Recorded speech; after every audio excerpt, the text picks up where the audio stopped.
La confirmation de la mort d'Henri Beaulieu ne se contente pas de bouleverser les proches ou d'alimenter les conversations au commissariat, elle agit comme un point de rupture dans une affaire qui, jusqu'alors, pouvait encore laisser place au doute et à l'interprétation.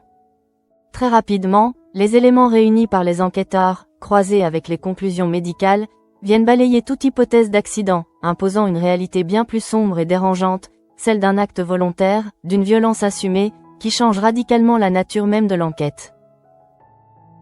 Dans ce contexte où chaque détail prend une importance nouvelle, Alex Lévy se retrouve à devoir canaliser une pression croissante, à la fois institutionnelle et émotionnelle, car il comprend que cette affaire ne sera pas une enquête ordinaire. Il ne s'agit plus seulement de reconstituer une chronologie ou de vérifier des alibis, mais de pénétrer dans une zone plus trouble, où les liens personnels, les secrets enfouis et les tensions invisibles risquent de compliquer chaque avancée. À ses côtés, Manu Léoni partage ce sentiment diffus que quelque chose dépasse le cadre classique d'un homicide, même s'il tente de conserver une distance professionnelle, conscient que la proximité avec certaines personnes impliquées pourrait altérer son jugement. L'intervention de Hugo vient alors apporter une précision décisive, presque implacable dans sa froideur, en établissant que la mort d'Henri résulte d'un traumatisme crânien sévère accompagné d'un hématome thoracique, deux éléments qui, mis ensemble, ne laissent aucune place à l'accident. Cette conclusion scientifique, formulée sans emphase, agit pourtant comme un choc pour ceux qui l'entendent, car elle impose une évidence difficile à accepter. Quelqu'un a voulu faire du mal à Henri, et ce quelqu'un a agi avec une violence qui dépasse la simple altercation. Pendant que l'enquête prend cette tournure plus sombre, Marc perçoit immédiatement l'importance de cette affaire et comprend que les apparences risquent de masquer une réalité bien plus complexe. Fidèle à son instinct, il cherche à se rapprocher de Jeanne, persuadé qu'elle détient, sinon des réponses, au moins des fragments de vérité capables d'éclairer certaines zones d'ombre. Cependant, la réaction de Jeanne ne correspond pas à ses attentes, car la douleur qu'elle ressent semble dépasser toute capacité à s'exprimer de manière cohérente, et son refus de répondre aux questions traduit moins une volonté de cacher quelque chose qu'une incapacité à affronter la réalité de la perte. Dans son état, Jeanne évoque un homme sans histoire, quelqu'un qui n'aurait jamais suscité la haine ou le désir de vengeance, mais ses paroles, prononcées dans un contexte de deuil, entrent en contradiction avec les éléments objectifs de l'enquête, créant un décalage qui ne fait qu'accentuer le mystère. Ce contraste entre l'image d'un homme sans ennemi et la violence de sa mort devient alors l'un des points les plus troublants de l'affaire, car il oblige les enquêteurs à envisager des motivations moins visibles, peut-être plus intimes, qui ne se révèlent pas immédiatement. Parallèlement à cette dynamique d'enquête, une autre tension, plus silencieuse mais tout aussi intense, se développe autour de Charles, dont l'état d'esprit est dominé par une forme d'angoisse persistante qui ne cesse de grandir à mesure que le moment du dîner avec Ève approche. Contrairement aux policiers qui cherchent à comprendre les faits, Charles se trouve enfermé dans une lutte intérieure où chaque pensée semble le ramener à une culpabilité diffuse, difficile à formuler mais impossible à ignorer, d'autant plus que la figure d'Elliot reste omniprésente dans les échanges et dans les attentes des autres.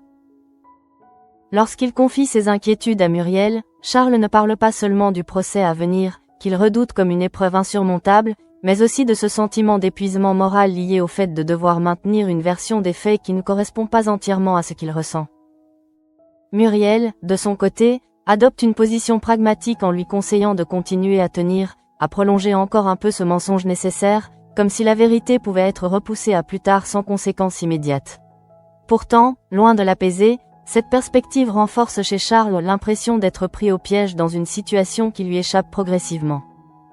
Dans un autre registre, la situation de Nathalie commence à se fragiliser de manière perceptible, notamment à travers le regard de sa fille Emma, dont les interrogations traduisent une inquiétude grandissante. Lorsqu'Emma ose poser la question de l'implication éventuelle de sa mère dans la mort d'Henri, ce moment devient particulièrement révélateur, non seulement par la réponse immédiate de Nathalie, qui nie toute responsabilité, mais aussi par la manière dont cette réponse est perçue.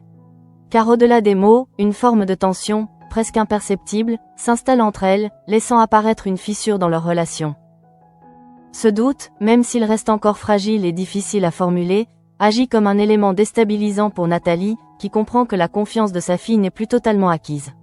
Cette évolution, discrète mais significative, ajoute une dimension supplémentaire à la situation, car elle montre que les conséquences de l'affaire dépassent déjà le cadre judiciaire pour toucher directement les liens familiaux. Dans le même temps, une conversation entre Manu Léoni et Ève met en lumière une autre forme de malaise, plus relationnelle, liée au dîner à venir. Manu exprime clairement son manque d'enthousiasme, expliquant qu'il connaît à peine Charles et qu'il ne sait pas comment se comporter face à lui, ce qui traduit une distance réelle entre les deux hommes. Cette réticence contraste avec l'attitude d'Eve, qui, de son côté, semble déterminée à maintenir un lien avec Charles, en partie parce qu'il représente pour elle une continuité avec Elliot. Cependant, cette volonté d'Eve, aussi sincère soit-elle, repose sur un équilibre fragile, car elle ne mesure pas pleinement l'impact que ses paroles peuvent avoir sur Charles, notamment lorsqu'elle évoque régulièrement Elliot, transformant ainsi chaque échange en rappel constant d'un passé que Charles peine à porter. Manu, en observant cette dynamique, perçoit à la fois la force d'Eve, qui tente de se reconstruire en s'accrochant à ce qui lui reste, et le risque que cette reconstruction se fasse au détriment de Charles. Pendant que ces tensions personnelles continuent de se développer, l'enquête franchit une étape décisive avec l'innocentation de Dimitri, rendue possible grâce aux images du péage qui confirment sa présence ailleurs au moment des faits. Cette révélation, loin de simplifier la situation, oblige les enquêteurs à réorienter leurs soupçons, car elle élimine une piste qui semblait jusque-là crédible. Dans ce contexte, les regards se tournent progressivement vers Nathalie, dont la position devient de plus en plus fragile à mesure que les incohérences s'accumulent et que les éléments indirects convergent vers elle. Alex Lévy, conscient de la nécessité d'agir rapidement, prend alors la décision de procéder à son interpellation, marquant ainsi un tournant majeur dans l'affaire.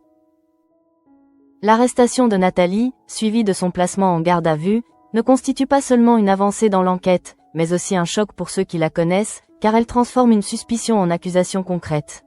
À partir de ce moment, l'affaire prend une dimension plus lourde, plus définitive, où chaque geste, chaque parole, chaque silence peut désormais être interprété comme une preuve ou un aveu. Alors que cette tension judiciaire atteint un point critique, une autre épreuve, plus intime mais tout aussi éprouvante, se profile pour Charles, car le dîner avec Eve approche inexorablement, et avec lui la perspective d'un face-à-face qu'il redoute plus que tout. Dans son esprit, ce moment ne représente pas une simple rencontre sociale, mais une confrontation avec tout ce qu'il tente de fuir depuis des jours, voire depuis bien plus longtemps. Et c'est précisément dans cette accumulation de pression, entre l'enquête qui se resserre et les relations qui se fragilisent, que se dessine lentement ce qui ressemble à un piège, un engrenage dont aucun des protagonistes ne semble encore mesurer pleinement les conséquences. À mesure que l'enquête autour de la mort d'Henri Beaulieu se précise, une tension plus diffuse, presque insidieuse, s'installe dans les relations entre les différents protagonistes, comme si chaque révélation officielle venait réveiller des fragilités déjà présentes mais jusque-là contenues. Le fait que la mort soit désormais qualifiée de meurtre impose à chacun une relecture des événements récents, obligeant les personnages à revisiter leurs souvenirs, leurs échanges, et parfois même leur silence, avec une inquiétude nouvelle. Dans ce climat où tout semble se recomposer, Jeanne apparaît comme l'une des figures les plus touchées par la brutalité de la situation, non seulement parce qu'elle doit faire face à la disparition d'Henri, mais aussi parce que cette disparition est désormais associée à une violence incompréhensible. Son chagrin, déjà profond, prend une dimension supplémentaire, car il ne s'agit plus seulement de perdre quelqu'un, mais de devoir accepter que cette perte soit le résultat d'un acte volontaire, d'une décision humaine qui échappe à toute logique affective. Lorsqu'elle se retrouve face à Elisabeth Bastide et Alain, Jeanne tente de maintenir une forme de dignité, mais ses émotions prennent rapidement le dessus, révélant une détresse qu'elle ne parvient plus à contenir. Elle évoque Henri avec une sincérité désarmante, parlant de lui comme d'un homme simple, sans ennemi, incapable d'avoir suscité une haine suffisante pour provoquer un tel acte. Pourtant, plus elle insiste sur cette image, plus une contradiction implicite se dessine, car la réalité de l'enquête contredit directement cette perception. Le repas, qui aurait pu être un moment de soutien, se transforme alors en une scène marquée par un malaise profond, où chacun tente de trouver sa place sans réellement y parvenir.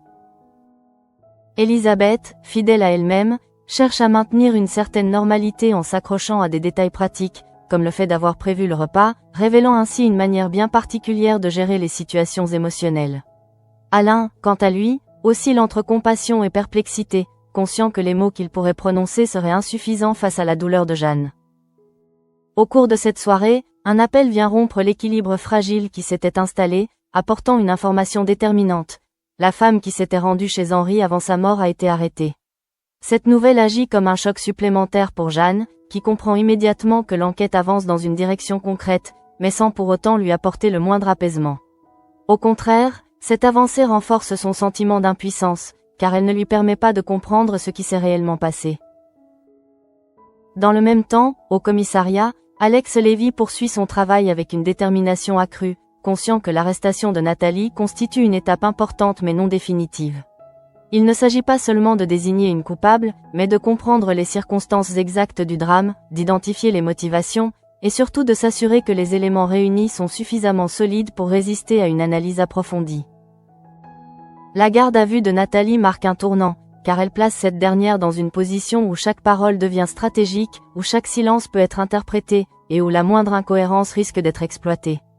Pour Natalie, cette situation représente une épreuve particulièrement difficile, car elle se retrouve confrontée non seulement aux accusations, mais aussi au regard des autres, qui commencent à changer imperceptiblement. Pendant ce temps, ailleurs, la tension monte autour du dîner entre Charles et Eve, un moment qui, en apparence banal, prend une dimension presque symbolique dans le contexte actuel. Pour Charles, ce dîner représente bien plus qu'une simple rencontre, car il s'inscrit dans un ensemble de relations et de souvenirs qui le dépassent, le renvoyant constamment à son lien avec Elliot. Avant même que la soirée ne commence, Charles ressent déjà une forme de fatigue émotionnelle, comme si l'anticipation de ce moment suffisait à l'épuiser. Il sait que la conversation tournera inévitablement autour d'Elliot, que les souvenirs seront évoqués, que la gratitude d'Eve se manifestera, et que, malgré lui, il sera placé dans une position inconfortable, celle de témoin privilégié d'un passé qui continue de peser sur le présent. Du côté de Manu Léoni, l'approche de ce dîner suscite également un certain malaise, bien que de nature différente. Manu ne cache pas qu'il ne connaît que très peu Charles, et cette absence de lien réel rend la perspective de la soirée particulièrement délicate. Il ne s'agit pas seulement d'un manque d'intérêt, mais d'une difficulté à trouver une posture adaptée, à naviguer entre politesse et sincérité sans tomber dans l'artifice. Eve, quant à elle, aborde ce dîner avec une intention différente, animée par le besoin de maintenir un lien avec ce qui lui reste d'Elliot, mais aussi par une volonté sincère de reconnaître le rôle que Charles a joué dans la vie de son fils. Cette démarche, profondément humaine, repose cependant sur une forme d'aveuglement, car elle ne perçoit pas pleinement l'impact que cette reconnaissance peut avoir sur Charles, ni la manière dont elle peut raviver chez lui des émotions qu'il tente de contenir. Lorsque la soirée débute, tout semble se dérouler dans une relative normalité, les échanges restent mesurés, les attitudes contrôlées, chacun cherchant à maintenir une certaine harmonie. Pourtant, derrière cette façade, les tensions sont bien présentes, prêtes à émerger à tout moment. Progressivement, Eve en vient à évoquer Elliot, non pas de manière brusque, mais avec une douceur empreinte de nostalgie, comme si parler de lui était une nécessité, une manière de le faire exister encore. Elle exprime sa gratitude envers Charles, soulignant sa loyauté, sa présence constante dans les moments difficiles, et cette fidélité qui, à ses yeux, mérite d'être reconnue. Ces paroles, prononcées avec sincérité, produisent cependant un effet inattendu sur Charles, qui les reçoit non pas comme une reconnaissance, mais comme un rappel douloureux de tout ce qu'il porte en lui. Chaque mot d'Ève agit comme une pression supplémentaire, renforçant son malaise, accentuant cette sensation d'étouffement qu'il ressent depuis plusieurs jours. Dans ce contexte, la réaction de Charles devient inévitablement plus distante, plus contenue, comme s'il cherchait à préserver un équilibre fragile, à éviter que ses émotions ne débordent. Il écoute, acquiesce, répond avec mesure, mais son implication reste limitée, presque mécanique, traduisant une volonté de se protéger plutôt que de partager réellement ce moment. De son côté, Manu adopte une attitude discrète, intervenant peu dans la conversation, ce qui ne passe pas inaperçu aux yeux d'Ève. Cette retenue, interprétée comme un manque d'effort, vient créer une nouvelle tension, plus subtile mais néanmoins réelle, révélant les difficultés de communication qui existent entre eux. Au fil de la soirée, l'écart entre les intentions et les ressentis devient de plus en plus visible, transformant ce dîner en une expérience éprouvante pour Charles, qui ressent le besoin de mettre un terme à cette situation avant de perdre totalement le contrôle. Il invoque alors un prétexte lié au travail, une excuse suffisamment crédible pour justifier son départ sans provoquer de conflit ouvert. Ce départ, rapide mais significatif, marque un moment clé, car il symbolise l'incapacité de Charles à supporter plus longtemps ce face-à-face avec un passé qui ne cesse de le rattraper. Une fois à l'extérieur, loin du regard d'Ève et de Manu, il cherche immédiatement une échappatoire, un moyen de retrouver un semblant de stabilité. C'est dans cet état d'esprit qu'il décide de contacter Flore, espérant trouver auprès d'elle une forme de réconfort, ou du moins un espace où il pourrait relâcher la pression accumulée. Sa demande, simple en apparence, révèle en réalité une profonde détresse, un besoin urgent de s'éloigner de tout ce qui lui rappelle Elliot et les attentes qui en découlent. Pendant ce temps, restée avec Manu, Eve exprime son incompréhension face à l'attitude de ce dernier, lui reprochant implicitement de ne pas avoir fait suffisamment d'efforts pour faciliter la soirée. Cette critique, bien que formulée sans agressivité, met en lumière une divergence de perception entre eux, chacun interprétant les événements à travers son propre prisme. Ainsi, tandis que l'enquête continue de progresser et que les responsabilités commencent à se dessiner, les relations personnelles se complexifient, révélant des fragilités qui, jusqu'ici, restaient en arrière-plan. Et dans cet enchevêtrement de tensions, de non-dits et d'émotions contenues, chacun semble avancer sans réellement savoir jusqu'où ces dynamiques pourraient les mener. À mesure que la nuit s'installe et que les événements de la journée continuent de produire leurs effets, une impression d'étau se resserre progressivement autour des personnages, comme si chaque décision, chaque parole prononcée auparavant revenait désormais avec un poids décuplé. L'affaire Henri Beaulieu ne se limite plus à une simple enquête en cours, elle agit désormais comme un révélateur, mettant à nu les failles, les contradictions et les tensions latentes qui existaient déjà dans les relations entre chacun. Au commissariat, Alex Lévy poursuit son travail avec une rigueur méthodique, conscient que la garde à vue de Nathalie ne constitue qu'une étape dans un processus beaucoup plus long. Il ne s'agit pas seulement de recueillir des aveux ou de confronter des versions, mais de reconstruire un enchaînement d'événements suffisamment cohérents pour résister à toute contestation. Cette exigence de précision l'oblige à examiner chaque détail avec une attention accrue, à revenir sur des éléments qui, jusque-là, pouvaient sembler secondaires, mais qui prennent désormais une importance nouvelle. Dans cette dynamique, Nathalie se retrouve dans une position particulièrement délicate, car elle doit non seulement répondre aux questions des enquêteurs, mais aussi gérer la pression psychologique liée à la situation. La garde à vue impose un cadre strict, où le temps semble s'étirer, où chaque minute devient une épreuve, et où le moindre mot peut être interprété comme un aveu implicite. Cette tension constante agit sur elle de manière insidieuse, la poussant à se défendre avec une énergie qui, paradoxalement, peut parfois renforcer les soupçons à son égard. Pendant ce temps, à l'extérieur, les répercussions de son arrestation commencent à se faire sentir, notamment auprès de Emma, dont le trouble ne cesse de grandir. Ce qu'elle avait initialement perçu comme une inquiétude vague se transforme progressivement en une interrogation plus précise, plus difficile à ignorer. Le fait que sa mère soit désormais officiellement suspectée d'un meurtre modifie radicalement sa perception de la situation, l'obligeant à envisager une réalité qu'elle refusait jusqu'alors de considérer. Cette évolution intérieure, bien que silencieuse, marque un tournant important dans leur relation, car elle introduit une distance nouvelle, une forme de méfiance qui ne disparaîtra pas facilement. Emma se retrouve confrontée à un conflit intérieur, tiraillée entre l'amour qu'elle porte à sa mère et les éléments qui semblent l'accuser, ce qui crée une tension émotionnelle particulièrement difficile à gérer. Dans un registre différent, mais tout aussi révélateur, la situation de Charles continue de se détériorer après le dîner avec Ève. Ce moment, qu'il redoutait déjà avant qu'il ne commence, laisse en lui une trace encore plus profonde qu'il ne l'avait anticipée. Les paroles d'Ève, pourtant empreintes de reconnaissance et de sincérité, ont agi comme un déclencheur, réveillant une série d'émotions qu'il ne parvient plus à contenir. La manière dont Ève a évoqué Elliot, en insistant sur la loyauté de Charles et sur le rôle qu'il a joué dans les moments difficiles, aurait pu être perçue comme un hommage, mais dans l'état d'esprit de Charles, ces mots prennent une signification bien différente. Ils deviennent le symbole d'un poids qu'il ne peut plus porter, d'une image figée dans laquelle il ne se reconnaît plus totalement, et qui l'empêche d'exister en dehors de ce passé. Lorsqu'il quitte le dîner, son départ ne constitue pas simplement une fuite physique, mais aussi une tentative de rupture avec cette pression émotionnelle qui menace de le submerger. Le fait qu'il choisisse de se tourner vers Flore n'est pas anodin, car cela traduit un besoin urgent de trouver un espace différent, un lieu où il pourrait être perçu autrement, sans être constamment renvoyé à Elliot et à ce que cela implique. L'arrivée de Charles chez Flore s'inscrit dans cette recherche d'apaisement, mais elle révèle également une fragilité plus profonde, car il ne s'agit pas seulement de se détendre ou de changer d'air, mais de tenter de retrouver un équilibre qui lui échappe de plus en plus. Flore, par sa présence, représente une forme de stabilité, une possibilité de se reconnecter à quelque chose de plus simple, moins chargé émotionnellement.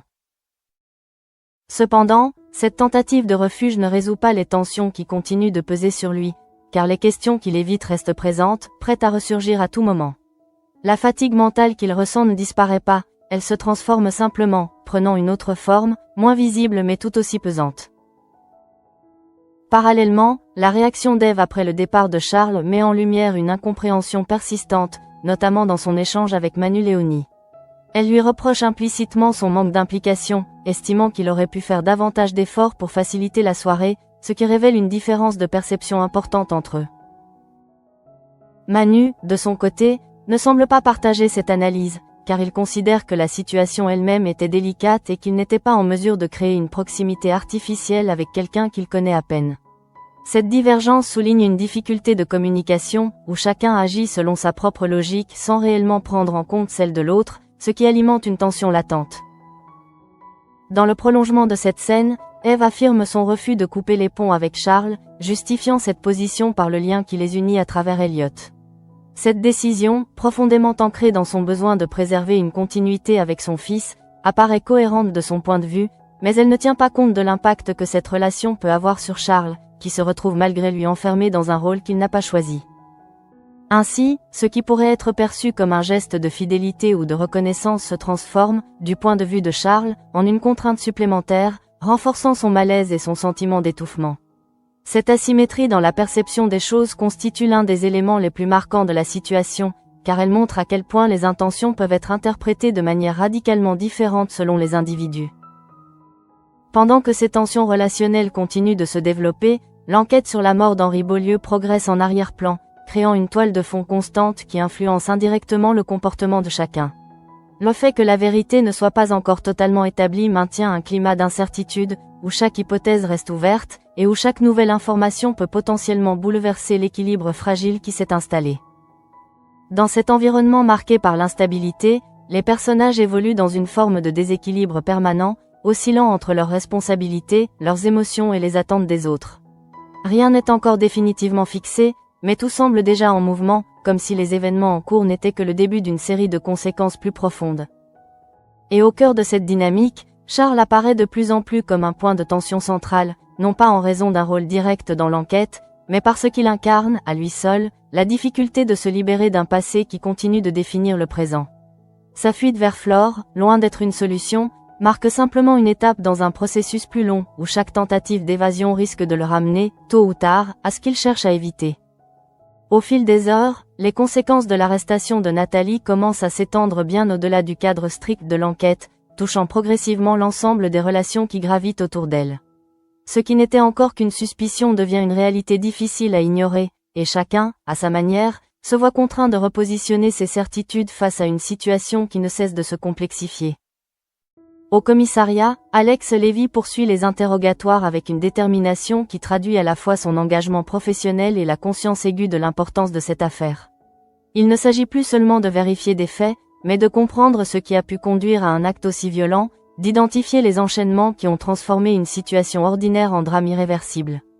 Dans ce cadre, chaque réponse de Nathalie est analysée, chaque hésitation examinée, comme si la vérité pouvait surgir d'un détail apparemment insignifiant. Pour Nathalie, cette confrontation constante avec les enquêteurs devient une épreuve mentale particulièrement éprouvante, car elle doit non seulement défendre sa version des faits, mais aussi résister à une pression psychologique qui ne cesse de s'intensifier. Le temps passé en garde à vue agit comme un révélateur de fragilité, mettant en lumière une fatigue croissante, une difficulté à maintenir une cohérence parfaite dans ses déclarations, ce qui ne fait qu'alimenter les doutes à son égard. Dans le même temps, Marc continue de chercher à comprendre les zones d'ombre de cette affaire, convaincu que certains éléments échappent encore à l'analyse officielle. Sa tentative précédente d'approcher Jeanne n'ayant pas abouti, il se retrouve confronté à une impasse apparente, mais son intuition lui suggère que la vérité ne réside pas uniquement dans les faits bruts, mais aussi dans les non-dits, dans les réactions émotionnelles, dans ce que les personnes impliquées ne parviennent pas à exprimer. Jeanne, de son côté, continue de naviguer dans un état de choc qui ne semble pas s'atténuer, bien au contraire. La confirmation du meurtre, suivie de l'arrestation d'une suspecte, ne lui apporte aucun soulagement, car elle reste enfermée dans une incompréhension totale de ce qui a pu arriver. Son esprit oscille entre le souvenir d'Henri tel qu'elle le connaissait et l'image d'un homme victime d'une violence inexplicable, créant une dissonance difficile à supporter. Cette incapacité à concilier ces deux réalités accentue son isolement, car elle se retrouve incapable de partager pleinement ce qu'elle ressent, même avec les personnes qui tentent de la soutenir. Le deuil qu'elle traverse n'est pas seulement lié à la perte, mais aussi à l'absence de sens, à l'impossibilité de comprendre pourquoi un tel drame a pu se produire. Parallèlement, la situation de Charles évolue dans une direction tout aussi préoccupante, bien que sur un registre différent. Son refuge auprès de Flore lui offre un répit temporaire, une parenthèse dans laquelle il peut relâcher une partie de la tension accumulée, mais cette accalmie reste fragile, car elle ne s'attaque pas aux causes profondes de son malaise.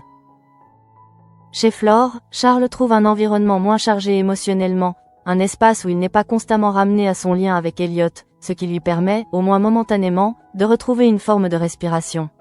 Cependant, cette distance ne suffit pas à effacer l'impact du dîner avec Eve, dont les paroles continuent de résonner en lui avec une intensité intacte. Le remerciement d'Eve, en apparence simple et sincère, prend dans son esprit une dimension presque insoutenable, car il le confronte à une image de lui-même qu'il ne parvient plus à assumer. Être perçu comme celui qui a toujours été loyal envers Elliot, comme celui qui a tenu bon dans les moments difficiles, devient une charge émotionnelle qu'il n'arrive plus à porter, notamment parce qu'elle s'inscrit dans un contexte où il se sent déjà fragilisé par d'autres enjeux. Cette difficulté à accepter le regard des autres sur lui révèle une fracture intérieure plus profonde, une incapacité à concilier son identité actuelle avec celle que les autres continuent de lui attribuer. Dans ce sens, le dîner agit comme un révélateur, mettant en lumière une crise personnelle qui dépasse largement le cadre de cette simple rencontre. Pendant ce temps, la dynamique entre Eve et Manu Léonie continue d'évoluer, marquée par une incompréhension persistante. Eve, convaincue d'avoir agi de manière juste en exprimant sa gratitude envers Charles, ne parvient pas à saisir pleinement les raisons de son départ précipité, ni le malaise que ses paroles ont pu provoquer. Son reproche envers Manu, concernant son manque d'implication pendant le dîner, s'inscrit dans cette logique, car elle considère que la soirée aurait pu se dérouler différemment si chacun avait fait davantage d'efforts. Manu, en revanche, reste fidèle à sa perception initiale, estimant que la situation elle-même était trop complexe pour permettre une interaction naturelle, ce qui crée un décalage entre leurs attentes respectives. Ce décalage, bien que discret, souligne une difficulté plus large dans leur relation, où les intentions ne sont pas toujours comprises de la même manière, et où les actions des uns peuvent être interprétées différemment par les autres. Cette absence de synchronisation émotionnelle contribue à maintenir une tension latente, prête à émerger à tout moment. Dans le prolongement de cette situation, Eve affirme de manière claire sa volonté de ne pas couper les ponts avec Charles, justifiant cette décision par le lien qui les unit à travers Elliot. Cette position, profondément ancrée dans son besoin de préserver une continuité avec son fils, apparaît comme une évidence pour elle, mais elle ne tient pas compte de la complexité du ressenti de Charles, ni de la manière dont cette relation peut devenir pesante pour lui. Ainsi, ce qui, du point de vue d'Eve, constitue un geste de fidélité et de reconnaissance, se transforme, du point de vue de Charles, en une contrainte émotionnelle difficile à supporter, renforçant son besoin de distance.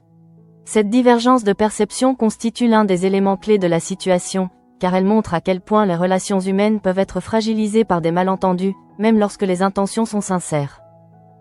En parallèle, l'enquête continue de progresser en arrière-plan, maintenant une pression constante sur l'ensemble des personnages, même ceux qui ne sont pas directement impliqués. Le fait que la vérité ne soit pas encore totalement établie crée un climat d'incertitude, où chaque hypothèse reste ouverte, et où chaque nouvelle information peut potentiellement modifier l'équilibre des forces en présence. Dans cet environnement instable, les trajectoires individuelles commencent à se croiser de manière plus marquée, créant des interactions de plus en plus complexes, où les enjeux personnels et les enjeux liés à l'enquête s'entremêlent. Rien n'est encore résolu, mais tout semble converger vers un point où les tensions accumulées risquent de se transformer en confrontations plus directes. Et au cœur de cette dynamique, Charles continue de vaciller, pris entre le besoin de fuir et l'impossibilité de réellement échapper à ce qui le rattrape, tandis que l'affaire Henri Beaulieu, loin de s'éclaircir complètement, continue de projeter son ombre sur chacun, révélant peu à peu les fragilités qui, jusqu'ici, restaient dissimulées. Alors que la nuit a laissé place à une matinée lourde de conséquences, les événements récents continuent de produire leurs effets en chaîne, comme si chaque révélation, chaque décision prise la veille s'inscrivait désormais dans une dynamique irréversible. L'affaire Henri Beaulieu ne cesse de s'enraciner dans le quotidien des personnages, influençant non seulement leurs actions, mais aussi leur manière de percevoir les autres et eux-mêmes. Au commissariat, Alex Lévy s'attache à structurer les éléments recueillis avec une rigueur encore plus marquée, conscient que l'arrestation de Nathalie ne constitue pas une conclusion, mais une étape qui doit impérativement être consolidée par des preuves tangibles. Dans ce contexte, chaque détail devient crucial, chaque incohérence potentielle se transforme en piste à explorer, et la nécessité de construire un dossier solide impose un rythme de travail soutenu. Face à lui, Nathalie apparaît de plus en plus fragilisée par la pression de la garde à vue, non seulement en raison de la fatigue accumulée, mais aussi parce qu'elle prend progressivement conscience de la gravité de la situation dans laquelle elle se trouve. Ce qui, au départ, pouvait encore être perçu comme un malentendu ou une accusation injuste, prend désormais la forme d'un véritable engrenage judiciaire, où chaque réponse qu'elle apporte peut être utilisée pour renforcer les soupçons. Cette évolution se traduit par une tension intérieure croissante, perceptible dans sa manière de s'exprimer, dans ses hésitations, mais aussi dans ses tentatives de maintenir une cohérence qui devient de plus en plus difficile à préserver. L'encadre même de la garde à vue, avec son rythme particulier et son isolement, agit comme un amplificateur de cette fragilité, rendant chaque moment plus intense, plus pesant. Pendant ce temps, à l'extérieur, les répercussions de cette situation continuent d'affecter Emma, dont le regard sur sa mère ne cesse d'évoluer. L'incertitude qui l'habitait se transforme progressivement en une forme de doute plus structuré, alimentée par les informations qui circulent et par l'absence de réponse claire. Cette transformation intérieure, bien que silencieuse, constitue une épreuve particulièrement difficile pour elle, car elle remet en question des repères fondamentaux. Emma se retrouve ainsi confrontée à une réalité qu'elle ne peut plus ignorer, celle d'une possible implication de Nathalie dans un acte qu'elle n'aurait jamais imaginé. Ce conflit intérieur, entre l'attachement filial et les éléments qui semblent accuser sa mère, crée une tension émotionnelle intense, qui se manifeste par une distance croissante, une difficulté à maintenir le lien tel qu'il existait auparavant. Dans un registre parallèle, la situation de Charles continue de s'inscrire dans une spirale émotionnelle complexe, où les événements récents, loin de s'apaiser, semblent au contraire accentuer son malaise. La nuit passée chez Flore lui a offert un moment de répit, mais ce répit apparaît désormais comme une parenthèse fragile, incapable de contenir durablement les tensions qui l'habitent. Ce qui persiste, au-delà de ce moment d'accalmie, c'est le poids des paroles de Eve, qui continuent de résonner en lui avec une intensité particulière. Le fait d'avoir été remercié pour sa loyauté envers Elliot ne constitue pas, dans son esprit, une reconnaissance apaisante, mais plutôt un rappel constant d'un rôle dont il ne parvient plus à se détacher. Cette incapacité à se libérer de l'image que les autres ont de lui révèle une tension identitaire profonde, où Charles se retrouve pris entre ce qu'il a été et ce qu'il tente de devenir. Le regard d'Ève, chargé de gratitude, agit alors comme un miroir dans lequel il ne se reconnaît plus totalement, accentuant son besoin de distance et son désir de s'extraire de cette dynamique. Chez Flore, cette tension se manifeste de manière plus diffuse, car si sa présence permet à Charles de relâcher une partie de la pression, elle ne suffit pas à résoudre les contradictions internes qui le traversent. Flore, en tant que figure de soutien, offre un espace de respiration, mais elle ne peut pas effacer les enjeux qui pèsent sur lui, ni les questions auxquelles il devra tôt ou tard faire face. Dans le même temps, la relation entre Eve et Manu Léonie continue d'évoluer, marquée par une incompréhension qui ne semble pas se résorber. Eve, toujours convaincue d'avoir agi avec justesse en exprimant sa reconnaissance envers Charles, ne parvient pas à saisir pleinement les raisons de son départ précipité, ni la profondeur du malaise qu'il a ressenti. Son reproche envers Manu, concernant son attitude pendant le dîner, s'inscrit dans cette continuité, car elle attend de lui une implication émotionnelle qu'il ne se sent pas en mesure de fournir. Manu, de son côté, reste fidèle à sa perception initiale, estimant que la situation ne se prêtait pas à une interaction naturelle, ce qui maintient un décalage entre leurs attentes respectives. Ce décalage, bien que discret, contribue à fragiliser leur communication, car il révèle une difficulté à se comprendre mutuellement dans des situations émotionnellement chargées. Chacun agit en fonction de ses propres repères, sans nécessairement prendre en compte ceux de l'autre, ce qui crée une tension latente susceptible de s'intensifier. Dans ce contexte, la décision d'Ève de maintenir le lien avec Charles apparaît comme un élément structurant de la dynamique à venir, car elle affirme clairement son refus de rompre une relation qu'elle considère comme essentielle. Cette position, profondément liée à son attachement à Elliot, témoigne d'un besoin de continuité, mais elle ne tient pas compte de la complexité du ressenti de Charles, ni de la manière dont cette relation peut devenir une source de pression pour lui. Ainsi, les intentions d'Ève, bien que sincères, entrent en contradiction avec les besoins de Charles, créant une situation où chacun agit en fonction de sa propre logique, sans que ces logiques ne parviennent à s'articuler de manière harmonieuse. Cette incompatibilité, encore contenue, constitue un point de tension majeur, susceptible d'évoluer dans les épisodes à venir. Parallèlement, l'enquête sur la mort d'Henri Beaulieu continue de progresser, maintenant une pression constante sur l'ensemble des personnages, même ceux qui ne sont pas directement impliqués. Le fait que la vérité ne soit pas encore pleinement établie entretient un climat d'incertitude, où chaque nouvelle information peut venir remettre en question les équilibres existants. Dans cet environnement instable, les trajectoires individuelles commencent à s'entrecroiser de manière plus marquée, révélant des interactions de plus en plus complexes, où les enjeux personnels et les enjeux liés à l'enquête s'influencent mutuellement. Rien n'est encore définitivement fixé, mais les tensions accumulées semblent progressivement converger vers des points de rupture potentiels.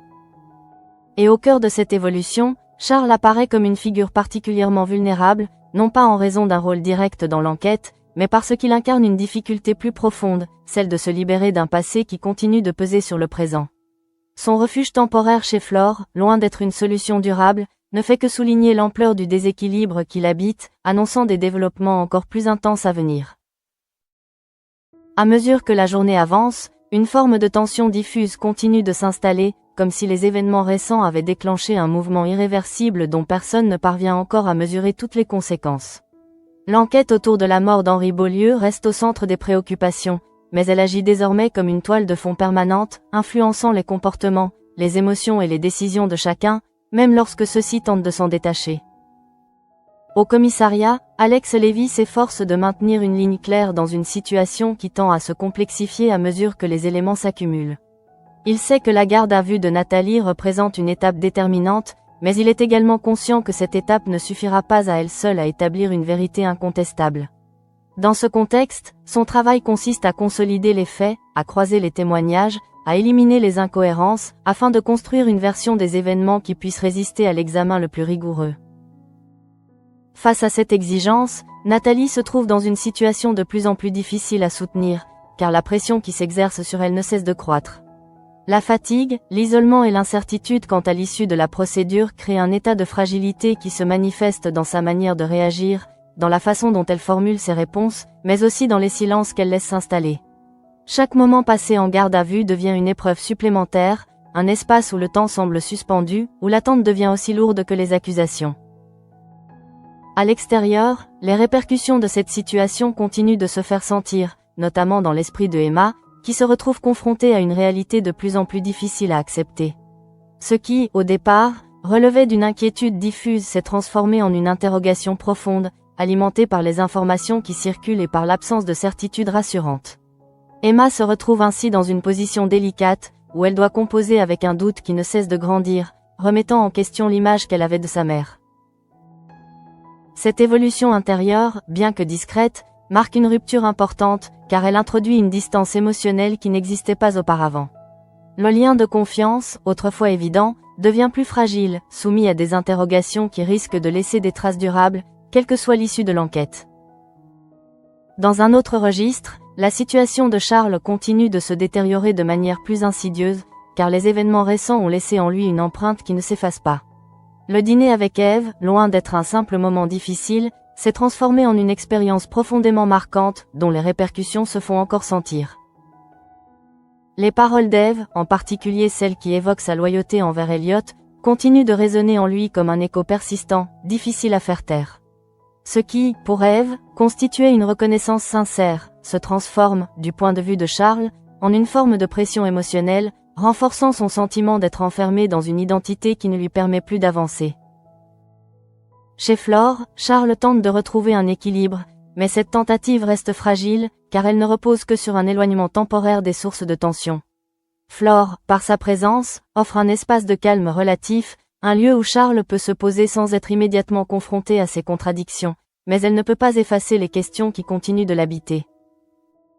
Cette situation met en lumière une difficulté plus profonde, celle de se reconstruire dans un environnement où le passé reste omniprésent, où les attentes des autres continuent de définir une partie de l'identité.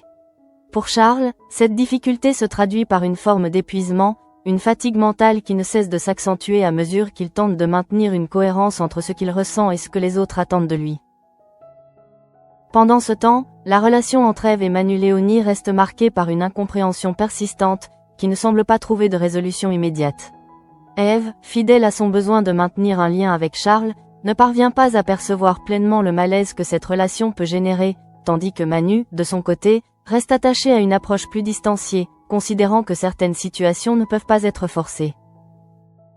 Cette divergence de perception crée un décalage dans leur communication, où chacun agit en fonction de ses propres repères sans nécessairement prendre en compte ceux de l'autre.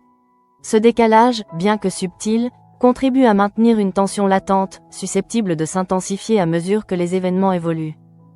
Dans ce contexte, la décision d'Ève de ne pas couper les ponts avec Charles apparaît comme un élément structurant, car elle affirme clairement sa volonté de préserver une relation qu'elle considère comme essentielle. Cette position, profondément liée à son attachement à Elliot, témoigne d'un besoin de continuité, mais elle ne tient pas compte de la complexité du ressenti de Charles, ni des conséquences que cette relation peut avoir sur lui. Ainsi, les dynamiques relationnelles continuent de se complexifier, révélant des fragilités qui, jusque-là, restaient en arrière-plan. Chaque interaction devient un espace où se jouent des enjeux plus larges, où les intentions et les perceptions ne coïncident pas toujours, créant des tensions difficiles à résoudre. Parallèlement, l'enquête sur la mort d'Henri Beaulieu poursuit son avancée, maintenant une pression constante sur l'ensemble des personnages. Le fait que la vérité ne soit pas encore pleinement établie entretient un climat d'incertitude, où chaque nouvelle information peut venir modifier les équilibres existants, obligeant chacun à s'adapter en permanence. Dans cet environnement instable, les trajectoires individuelles continuent de se croiser, créant des interactions de plus en plus complexes, où les enjeux personnels et les enjeux liés à l'enquête s'entremêlent de manière indissociable. Rien n'est encore définitivement résolu, mais les tensions accumulées semblent progressivement converger vers un point où les confrontations deviendront inévitables.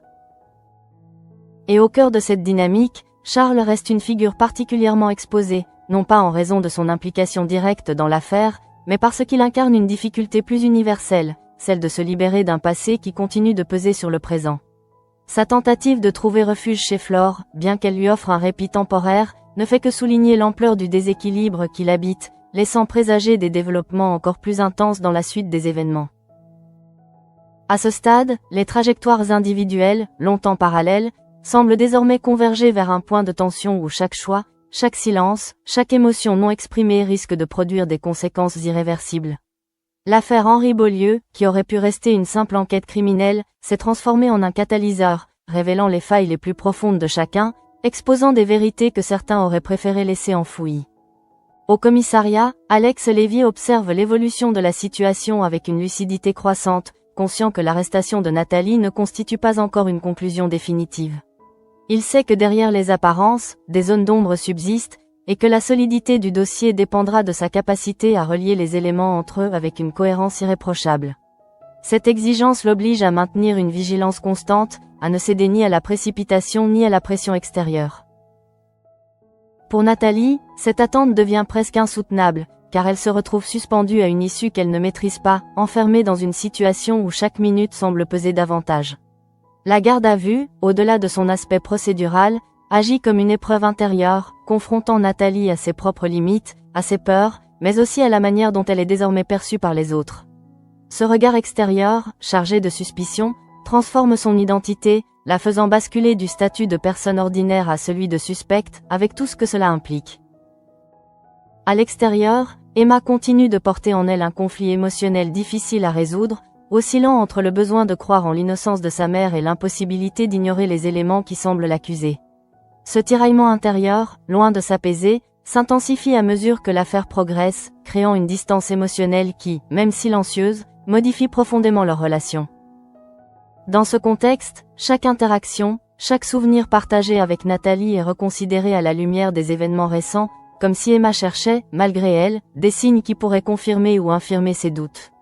Cette relecture du passé, souvent douloureuse, souligne à quel point une accusation peut bouleverser non seulement le présent, mais aussi la perception du passé.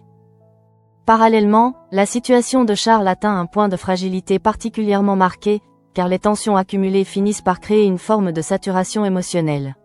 Ce qu'il a vécu lors du dîner avec Ève ne cesse de résonner en lui, comme un rappel constant d'une réalité qu'il ne parvient plus à supporter. Le fait d'être perçu comme celui qui a toujours été loyal envers Elliot, d'être associé à cette image de fidélité inébranlable, devient une charge difficile à porter, car elle ne correspond plus à ce qu'il ressent intérieurement. Cette dissonance entre l'image extérieure et le vécu intérieur crée une tension qui fragilise son équilibre, l'empêchant de trouver une position stable. Chez Flore, Charles tente de retrouver un point d'ancrage, mais cette tentative reste partielle, car elle ne répond pas aux questions fondamentales qui le traversent. Flore représente un refuge, un espace où il peut momentanément échapper aux attentes et aux jugements, mais elle ne peut pas résoudre le conflit intérieur qui l'habite. Cette incapacité à trouver une issue claire renforce chez Charles une impression d'enfermement, comme si chaque tentative de s'éloigner des sources de tension le ramenait, d'une manière ou d'une autre, à ce qu'il cherche à fuir. Le passé, incarné par Elliot, reste présent, non seulement dans les souvenirs, mais aussi dans le regard des autres, dans leurs attentes, dans leurs paroles. Dans le même temps, Ève persiste dans sa volonté de maintenir un lien avec Charles, convaincue que cette relation constitue une manière de préserver une partie de ce qu'elle a perdu. Cette démarche, profondément sincère, s'inscrit dans un besoin de continuité, dans une tentative de donner du sens à une absence, mais elle ne prend pas en compte la complexité du ressenti de Charles, ni le poids que cette relation représente pour lui. La divergence entre leurs perceptions devient ainsi de plus en plus marquée, transformant une relation fondée sur la reconnaissance en une source de tension, où chacun agit en fonction de ses propres besoins sans parvenir à trouver un terrain commun. Cette situation, encore contenue, laisse entrevoir des développements plus conflictuels à venir. À côté de cela, Manu Léoni continue d'observer cette dynamique avec une certaine distance, conscient des limites de son intervention dans une situation qui ne lui appartient pas entièrement. Son positionnement, à la fois présent et en retrait, reflète une difficulté à s'impliquer émotionnellement dans des relations qu'il ne maîtrise pas, ce qui contribue à maintenir une certaine tension avec Ève. Ainsi, à travers ces différentes trajectoires, se dessine un ensemble de relations fragilisées, où les intentions, les attentes et les ressentis ne coïncident pas toujours, créant des décalages qui peuvent, à terme, conduire à des ruptures plus marquées. L'affaire Henri Beaulieu, en révélant ses fragilités, agit comme un révélateur, accélérant des processus qui, sans elle, auraient peut-être mis plus de temps à émerger. Et tandis que l'enquête suit son cours, sans encore livrer toutes ses réponses, les personnages avancent dans un espace incertain, où chaque décision peut avoir des conséquences imprévisibles, où chaque relation est susceptible d'évoluer, de se renforcer ou de se briser. Dans ce contexte, une chose devient de plus en plus évidente. Au-delà du mystère entourant la mort d'Henri, ce sont les équilibres humains qui sont en jeu, et ceux-ci, une fois fragilisés, sont souvent les plus difficiles à reconstruire.